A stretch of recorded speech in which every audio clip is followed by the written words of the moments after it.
Salut Sébastien Labbé, vous êtes bien sur la chaîne Lab TV. On se retrouve aujourd'hui pour une nouvelle vidéo embarquée, enfin embarquée plus ou moins, puisque je suis sur le spot du Pont-Levis, dans une zone d'eau peu profonde, avec un vent plutôt léger. Et ma foi, je me suis dit qu'on allait pouvoir retravailler ensemble, revoir ensemble, avec un angle de vue un petit peu différent, eh bien, tout le travail du déhooké, comment appréhender le déhooké et comment s'entraîner au déhooké.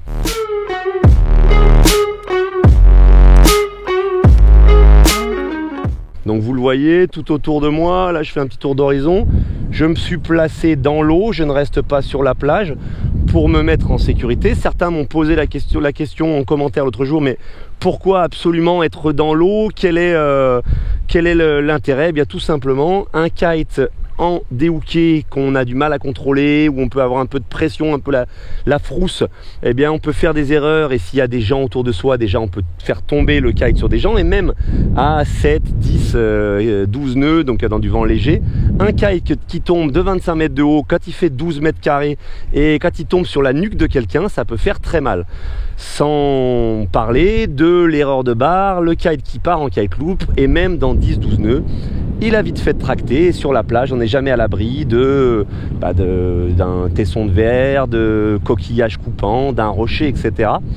D'où l'importance d'être donc sur l'eau pour travailler ça, d'être dans l'eau pour travailler ça. Là actuellement je vais baisser de nouveau la caméra, je suis en leash classique. On va donc poser l'aile en bord de fenêtre pour passer en suicide leash.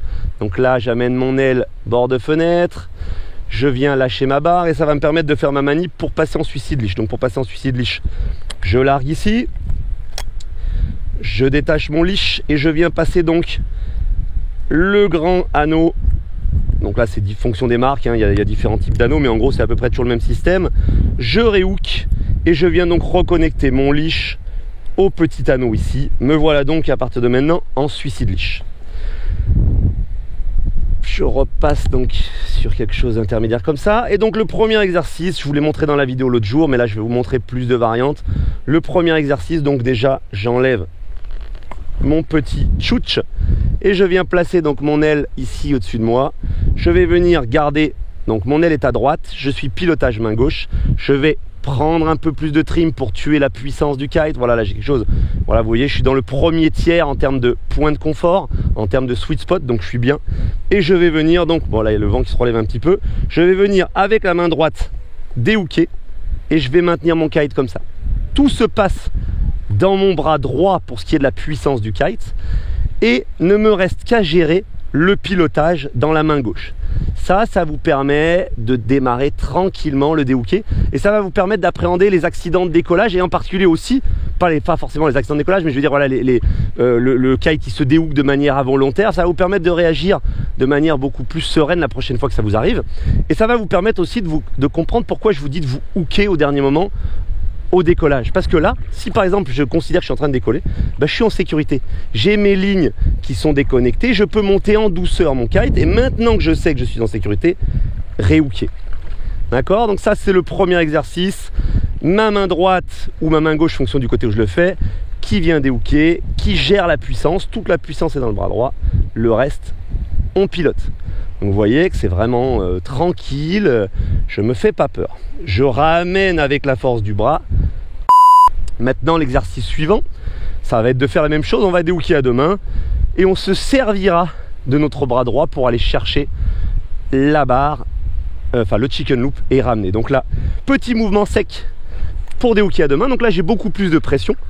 Donc je n'hésite pas, si je me sens pas, d'avancer de quelques pas vers le kite pour perdre un petit peu en puissance. Et quand ça se met à trop tirer au bout de quelques secondes, je viens attraper au-dessus de mon largueur ici, main droite, et je ramène tranquillement en douceur sur mon harnais. Putain, mais le mec il a perdu les mots quoi, sur ma boucle de harnais. Ouh, le glissou. Bon, ok, on a fait ça. Bien entendu, vous le faites des deux côtés. On commence par son côté fort et on va ensuite sur le côté le moins fort. Maintenant, ce qu'on va essayer de faire sur la base du même exercice, on va venir déhooker à deux mains et on va essayer de maintenir notre kite calé à une main. On libère la main droite, donc vous voyez la main droite est complètement libérée.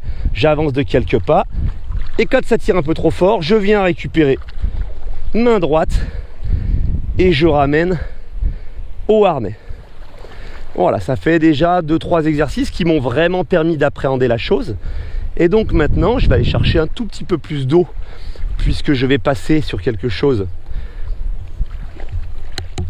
de plus, on va dire, qui va tracter un peu plus. Maintenant, je vais déhooker vers l'eau. Je place mon aile complètement à l'aplomb. Je vérifie bien donc que mon sweet spot soit dans le premier tiers de mon bord déchoqué. Si vous avez un sweet spot qui est là, je vous déconseille de déhooker à ce moment-là, ça va tirer fort. Donc là, moi, bon, je vois que je suis encore pas tout en bas, je vais reprendre un peu de trim. Voilà, là j'ai un sweet spot qui est très bas. Et donc je vais venir déhooker à deux mains par un petit à-coup sec. Et je laisse monter le kite au-dessus de ma tête, je tends mes bras. Et donc là, ça tire, mais c'est quand même très très cool. On a le kite qui est au-dessus de nous, on n'hésite pas à faire quelques pas. Au niveau des mains, vous voyez que j'ai les mains qui sont des deux côtés de bord déchoqué. Là, ce que je me dis, c'est que moi, je vais vouloir réhooker en utilisant le crochet, la technique de tout à l'heure de la main droite qui vient prendre le bord déchoqué. Donc, je vais passer le doigt de la main gauche par-dessus. Je vais venir faire donc un contrôle une main et je vais venir chercher au-dessus du largueur la puissance, mon bord déchoqué et reconnecter. J'ai reconnecté tout en douceur. Comme tout à l'heure, on déhook. Et il faut être capable de travailler sur les deux mains.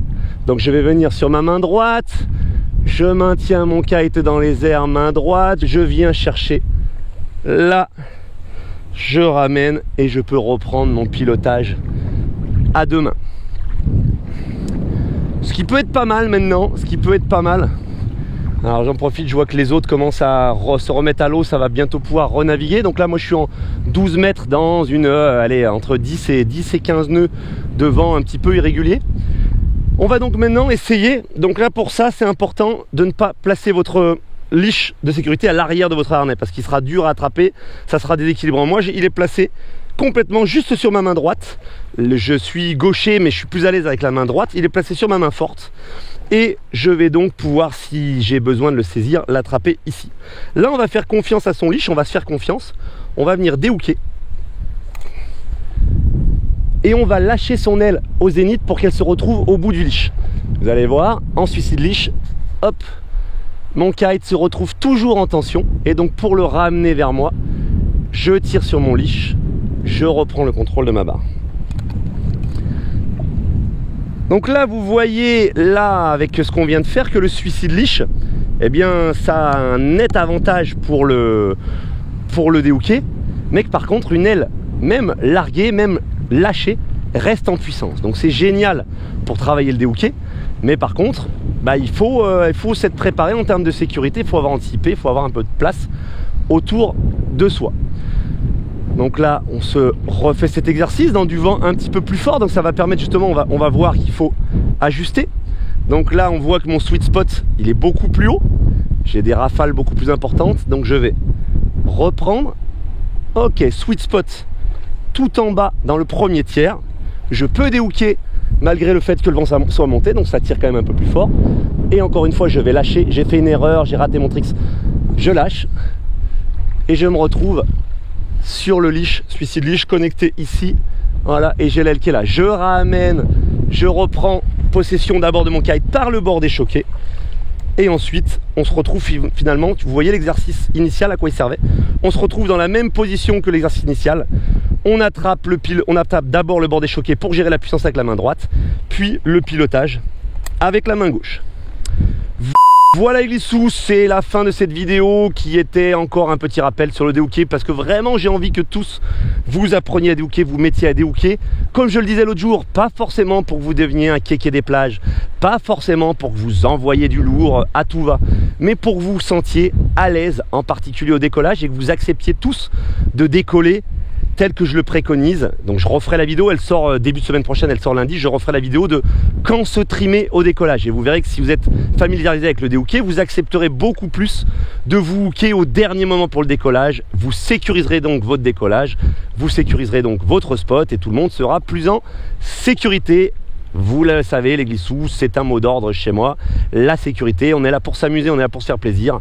Ça serait con de finir en miettes ou dans un fauteuil roulant, voire même pire. Parfois, donc, quelques petites choses à savoir, quelques petites choses à appliquer pour qu'on puisse se faire plaisir sereinement. Voilà les glissous, à très bientôt. Life is the beach, on se prend pas la tête, on en profite. Naviguez bien et je vous dis à la prochaine vidéo. Ciao.